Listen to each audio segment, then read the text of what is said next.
আগে একদিনের রিলিফ আইছে আবার বিকালের মধ্যে আইছে কাছাড়ের কাটিগড়ার বন্যা পরিস্থিতি পরিদর্শনে গিয়ে আসাম প্রদেশ কংগ্রেস সভাপতি গৌরব গগৈর মন্তব্যের জবাবে কড়া ভাষায় আক্রমণ শোনালেন বরাক উপত্যকা উন্নয়ন বিভাগের মন্ত্রী কৌশিক রায়। কাটিগড়ার বন্যাক্রান্তদের আশ্রয় শিবির পরিদর্শনকালে সাংবাদিকদের মুখোমুখি হয়ে তিনি বলেন, আমরা এই সময় রাজনীতি করি না, কিন্তু মানুষ ভুলে যায়নি গৌরব গগৈর পিতা মুখ্যমন্ত্রী থাকাকালীন বরাক উপত্যকার কি অবস্থা ছিল। তিনি বলেন, আজ আমরা মুখ্যমন্ত্রী ডক্টর হিমন্ত বিশ্ব শর্মার নেতৃত্বে মানুষের পাশে দাঁড়িয়ে কাজ করছে। বন্যার এই সময় নাগরিকদের সর্বোচ্চ সহায়তা দেওয়াই আমাদের লক্ষ্য। মন্ত্রী কৌশিক রায়ের সঙ্গে উপস্থিত ছিলেন বিজেপি জেলা সহ সভাপতি বিপ্লব কান্তি পাল, প্রাক্তন বিধায়ক অমর চাঁদ জৈন, কালাইন ও কাটিগড়া মণ্ডল সভাপতি দ্বয় নিত্য গোপাল দাস ও বাবলা দেব, জেলা পরিষদ সদস্যা প্রমীলা বৈষ্ণব প্রমুখ। প্রশাসনিক মহল থেকে উপস্থিত ছিলেন সার্কেল অফিসার ডক্টর রবার্ট টুলুর, দুর্যোগ মোকাবিলা বিভাগের বিশাল চক্রবর্তী ও বড়বাবু বিমল ধর। ব্যুরো রিপোর্ট, আজকের Barak. BVCL presents Ajker Borak, a digital unit of Adrija Enterprise. Valley Cement. Valley strong, very strong.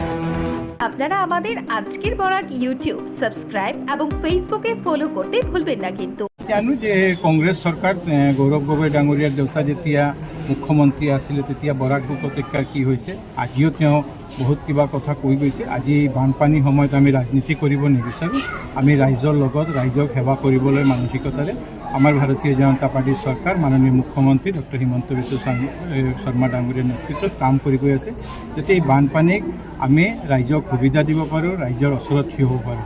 আগৰ দিন ৰাইজক মনত আছে যে যেতিয়াই বানপানী হয় তেতিয়া এটা আগৰ দিনৰ চৰকাৰৰ সময় সেই চৰকাৰৰ যিবিলাক মানুহে তেনেকৈ কিবিলাক এক্টিভ হৈ এই বানপানী ৰাইজৰ কাৰণে যি খাদ্য সামগ্ৰী সেইবিলাক লুটপাট কৰি আছিলে।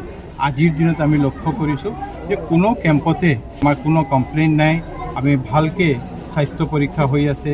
ছ'চিয়েল ৱেলফেয়াৰ ডিপাৰ্টমেণ্ট আংগনবাড়ীয়ে বাচ্চাসকলক যে আমাৰ শিক্ষা আছে শিক্ষা দি আছে। সেইকাৰণে আজিৰ দিনত আমাৰ উদ্দেশ্য হ'ল যে ৰাইজক এই বিপদৰ সময়ত ৰাইজৰ ওচৰত থাকি ৰাইজক যাতে আমি সেৱা কৰিব পাৰিম। মই গৌৰৱ গগৈ ডাঙৰীয়াক অনুৰোধ কৰিম, যদি কোনোবা কেম্পত কম হৈছে, কেম্পটোৰ নাম বা কোন এৰিয়াটো তাত সেই নামটো দিব লাগে, যাতে আমি তাতে যে ৰিলিফ সেই ৰিলিফটো আমি পৌঁছাই দিব পাৰিম। এবাৰ পাব্লিক হাইস্কুলত ৰিলিফ কেম্পত আমাৰ অভিযোগ আহিছে যে তেখেতে ৰিলিফ পোৱা নাই বা এইটো লৈ কি ক'ব? মই আজি তাতে দুবাৰকৈ গৈছোঁ। প্ৰথম যোৱাৰ সময়তে কেইজনে কৈছিলে যে আমি 1 তাৰিখে আহিছোঁ, আমি 2 তাৰিখে ৰিলিফ পাইছোঁ। কেইজনে কৈছে আমি 2 তাৰিখৰ আহিছোঁ কিন্তু ৰিলিফ পোৱা নাই। পিছত এতিয়া মই আকৌ তাতে গৈছোঁ, তাৰ মাজত কেইজনে কৈছে না আমি 2 তাৰিখে অহাজনো পাইছোঁ, কিন্তু তাৰপিছতো মোক লাগিছে যে 2-এজন আছে শৰণাৰ্থী যিবিলাকে দেৰিকৈ অলপ পলমকৈ তাতে আহিছিল, তেওঁলোকে পোৱা নাই। তো তেওঁলোকে আজি ৰাতিৰ ভিতৰতে ৰিলিফটো আমি দি দিয়াৰ কাৰণে নিৰ্দেশ দিছোঁ। আৰু লগতে ইয়াত আজি 3 দিন হ'ল আৰু আজি যাতে আকৌ নেক্সট 3 দিনৰ কাৰণে ৰিলিফ আমি দিব পাৰোঁ সেই ব্যৱস্থা কৰিবলৈ মই চাৰ্কেল অফিচত নিৰ্দেশ দিছোঁ।